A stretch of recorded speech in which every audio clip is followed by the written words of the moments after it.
Hello, Sagittarius Risings. Welcome to your monthly zodiac reading for the month of May 2025. As always, we are going to pull an overall energy theme for the month. We will pull tarot for each week, clarify that with more tarot, as well as correlate these tarot messages to the astrological transits occurring in those weeks, and then wrap it up with some additional oracle guidance. So let's see what Sagittarius energy needs to know for the month of May.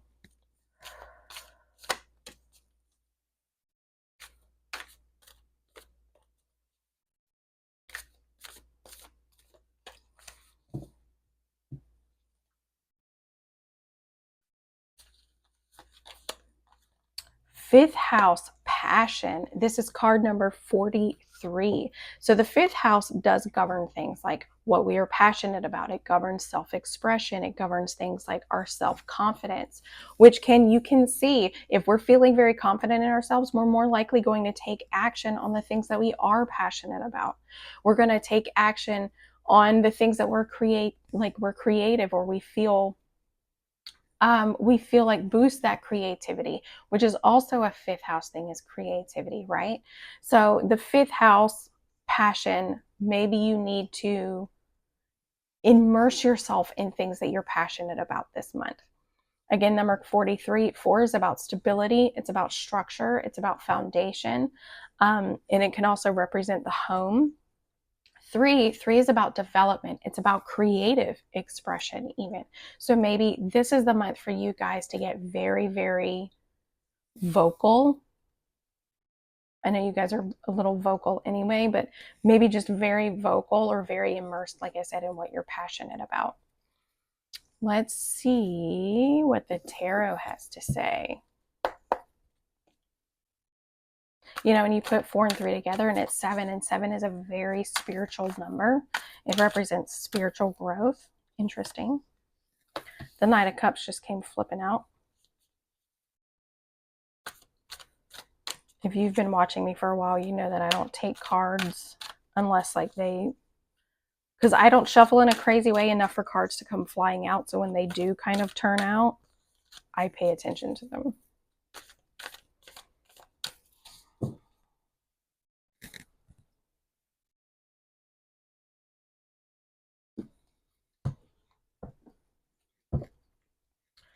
All right, here in the first week, we've got the Knight of Cups in reverse, and cups represent things like creativity, psychic energy, intuition, emotions, and love, and healing.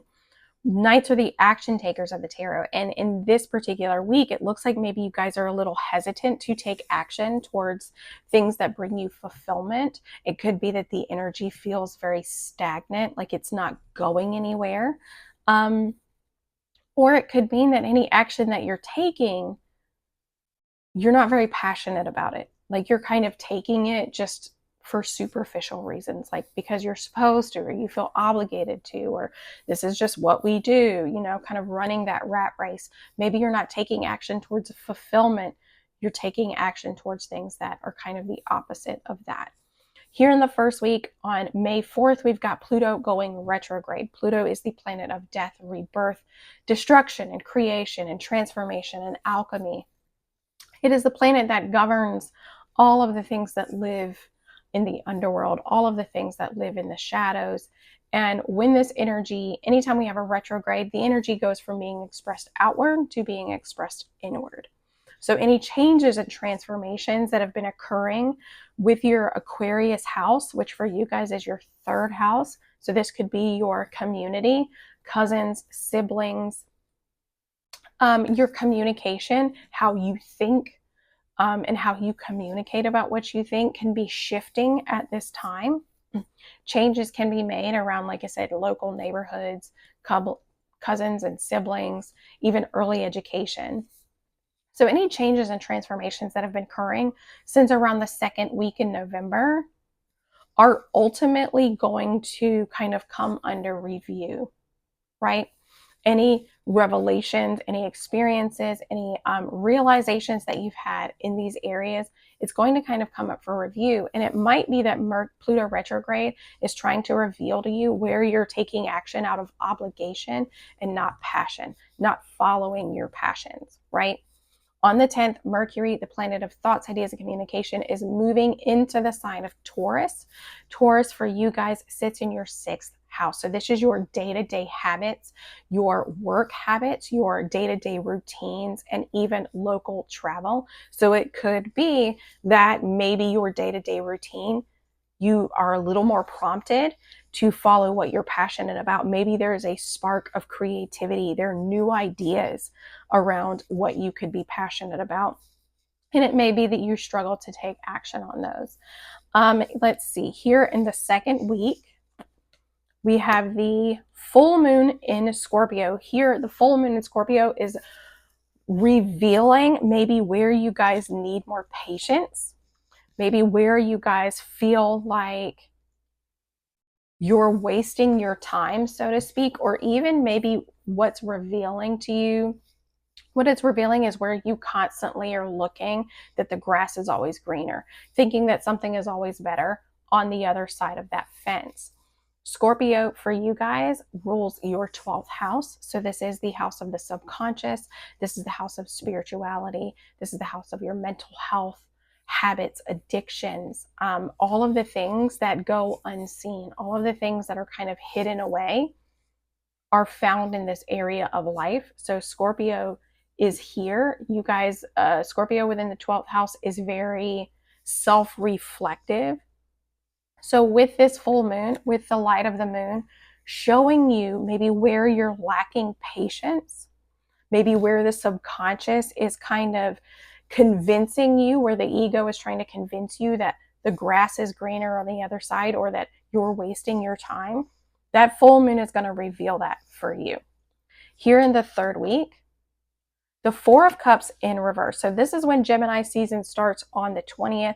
The Four of Cups in reverse represents that maybe there's a need for meditation, or maybe that you're coming into a period of your life where you're not bored and you're not frustrated with things. Gemini sits in your 7th house. So this is your house of interpersonal relationships, long-term romantic relationships, and even business contracts. So maybe if you have felt like that particular area of your life has been a little bit unfulfilling, it could be that you guys kind of come into this realization. Maybe you release any fears, any worries, any egoic tendencies, and you're like, oh, I haven't been wasting my time with this person. I haven't been wasting my time with this project. I haven't been wasting my time with what I'm investing into.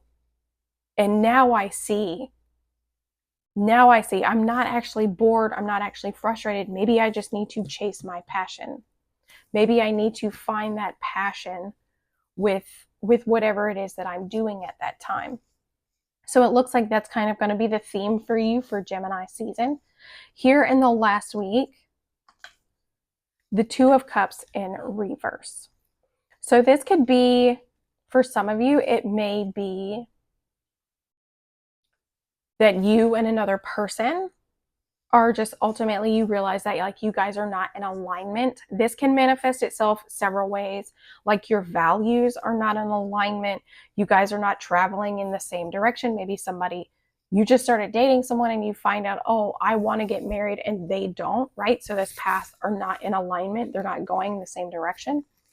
But ultimately, this can also mean needing to make a compromise, right? Compromising on what you both value, compromising on what you both find fulfilling. If you are not in a relationship, the Two of Cups can represent that it may not be a person, but it could be an experience. It could be a career you're trying to pursue, a creative endeavor that you're trying to pursue. It could even just be the tie between your head and your heart is out of alignment, right? So this could be about realigning what it is that you value, or even potentially overcoming rejection. So let's see what the tarot can clarify. Oh, Here, I completely forgot to not go over what was happening in this week. Here on the 25th, Saturn is moving into the sign of Aries. So Saturn is the planet of boundaries, restrictions, limitations, karma, and time. And it is moving into the sign of Aries. Aries sits in your 5th house. So this is sitting in your 5th house of passion, creative expression, creativity, and even children. So it may mean that you actually step into an opportunity where you're going to become more disciplined, where you're going to be able to bring your mind and your heart back into alignment, right? This can also manifest itself as being just very honorable and very disciplined in this, like I said, in this area of life. On the 26th, Mercury, the planet of thoughts, ideas, communication, is moving into its home sign of Gemini. So he is at full capacity. He is ready to have those ideas. He's ready to have those conversations, and he is ready to ultimately create. What am I trying to say here?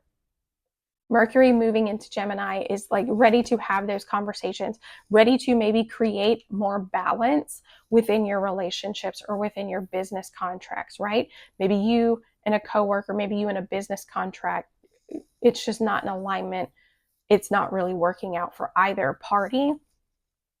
But Mercury moving into Gemini, this communication, these ideas, these thoughts, they're going to really begin to flow a lot more and a lot more freely. On the 27th, the new moon starts in Gemini. We have a new moon, and new moons are opportunities or blank slates to set intentions or write a new story for yourself. And within the sign of Gemini, again, this is your interpersonal relationships. This is your romantic relationships, your romantic partnerships, and even contracts, business contracts. So that's kind of what's going on in this week. And with the Two of Cups here, it could be about getting you to set those intentions with the new moon on how to be more in alignment with what it is that you're wanting when it comes to relationships. Where are you and your partner out of alignment?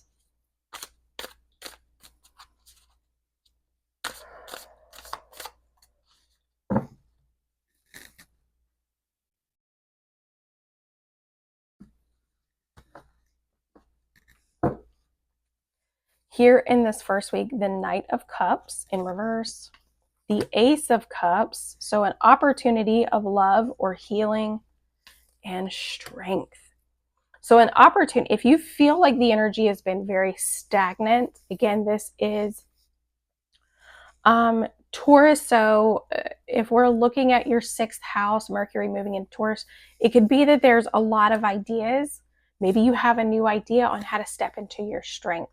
Maybe you get more accustomed to speaking up for yourself, loving yourself enough to speak up for yourself, and stepping into this place of confidence and strength within yourself. If you feel like you have not been taking action towards the things that ultimately fulfill you, then it looks as if this first week is going to provide the opportunity for you to do just that. Okay, so be on the lookout. Keep your heart open here with the Ace of Cups, because an opportunity is going to present itself, and it looks like we hope you have the courage to take it, right? Maybe somebody reaches out to you for working in the community. Maybe you encounter a new person and they invite you somewhere. You have the opportunity to step into a place of courage and take that. Here in the second week, the Seven of Pentacles, I'm trying to slow my speech down because my words are starting to get jumbled. And that typically comes from kind of like taking in a lot of energy. And it's like my brain moves faster than my mouth. So here in the second week, the full moon in Scorpio, the Fool, all right, and the Nine of Pentacles. Okay. So if you feel like you have been wasting your time when it comes to doing shadow work, I will say that Scorpio in 12th house is like a very shadow work energy, doing the self-reflection, taking the time to grow in ways and kind of explore those depths, if you're not taking the time to do that, that full moon is going to reveal that, right? If you feel like you're like, this is just, I'm not getting anywhere, I'm just wasting my time, then that full moon in Scorpio is going to reveal to you maybe why you feel that way. What distractions are taking place that prevent you from investing your time where it actually needs to be, here with the Nine of Pentacles. The Nine of Pentacles is known as the Lady of Leisure, and it is because she has invested her time wisely in herself. She's created this sense of independence because she has invested her time wisely into her growth, into her physical health, eating healthy foods, drinking all the water, getting good sleep. She's invested it into her health. She's invested it into her self-development. She's invested it into her mental and emotional health. She's invested into herself, and because she's investing into herself, she's coming from a very structured and comfortable and secure place. Okay, so if you feel like I've been wasting my time, then the full moon in Scorpio is going to reveal to you a new path where you can begin to focus your time.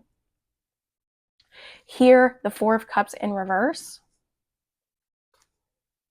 the Lovers in reverse, and Judgment. Okay, so again, with Gemini being your 7th house, if you have been in a long-term relationship and maybe you're struggling with passion, maybe you feel like there are some imbalances that are occurring within that connection, now is the time for you to make a choice. It almost feels like how much you're going to commit. How much are you going to commit? If you've been in a relationship and the energy is kind of fizzled out, how can you reignite that passion? Right? How can you bring balance back to the relationship? Right? How can you make choices that benefit your highest good, which will ultimately benefit the relationship? Pluto here is that you're kind of making this choice to come into this place of acceptance with where you are and maybe allow things to just kind of play out. I don't want to say play out, but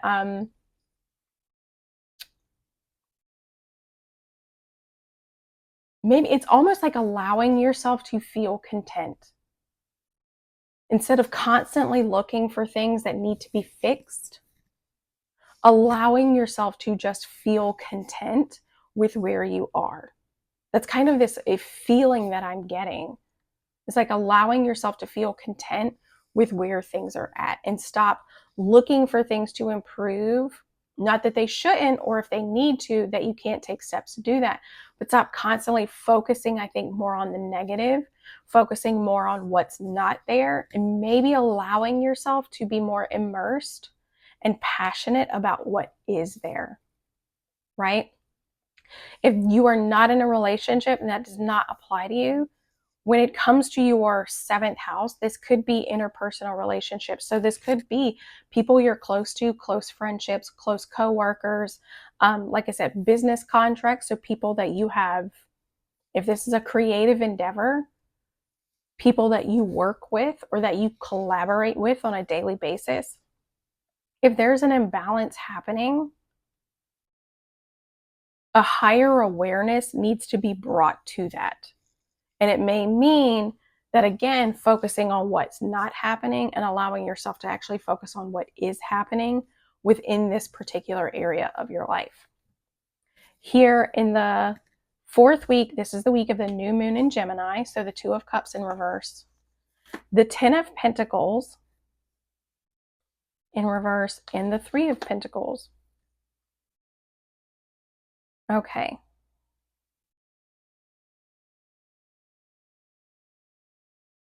So for some of you, it could mean that you and your partner, you're not in alignment when it comes to finances, right?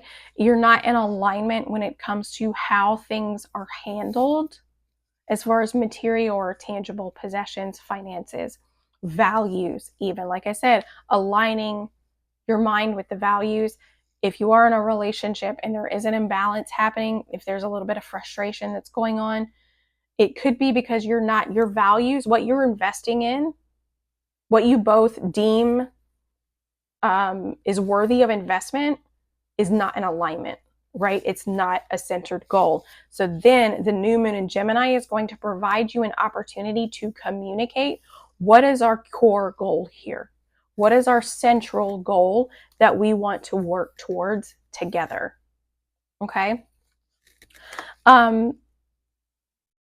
For those of you who are not in a relationship, who this may apply to a different aspect of your life, aligning your mind with your values can really allow you to provide yourself with more structure, right? You can begin to focus more on that end goal. Maybe you feel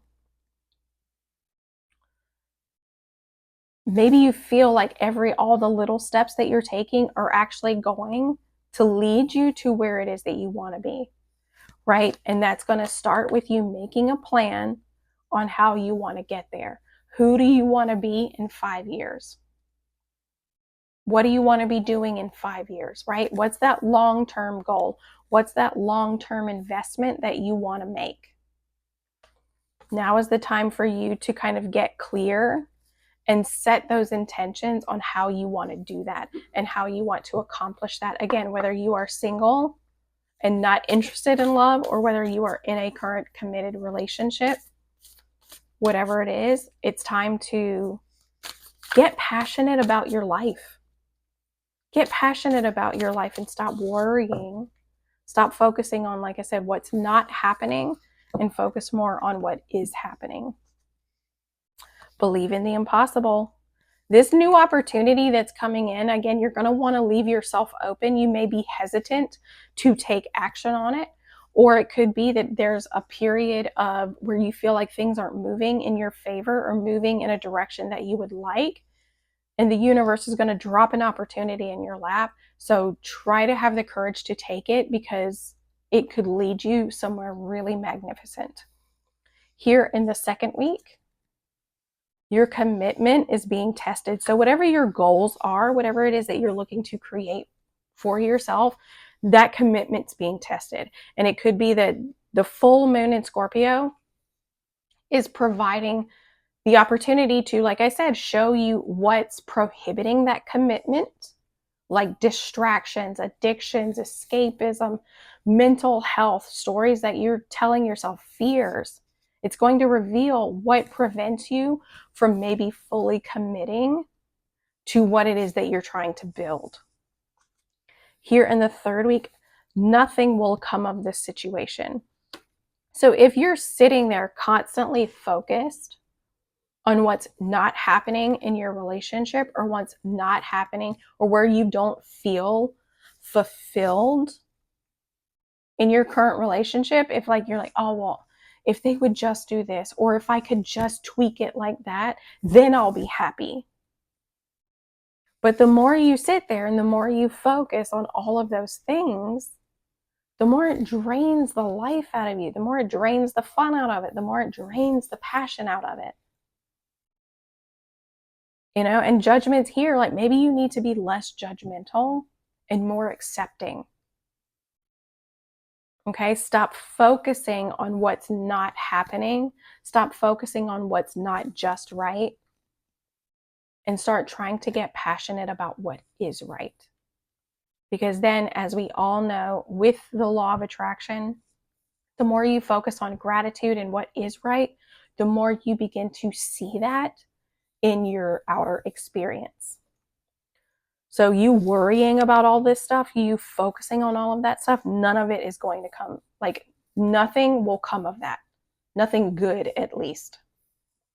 Here in the last week, the week of the new moon, it's a time to give rather than to take. So it could be that the new moon in Gemini is providing you an opportunity. How can I be more of service in my relationships? How can I be more of service when it comes to business contracts, right? How can I be more of service when it comes to my family and my home situation? How can I How can I give to how can I give more to myself rather than take away, allow others to take away from myself, right? Get passionate about your life. So I hope this helped. I hope you guys have an incredible month, and we will see you next time.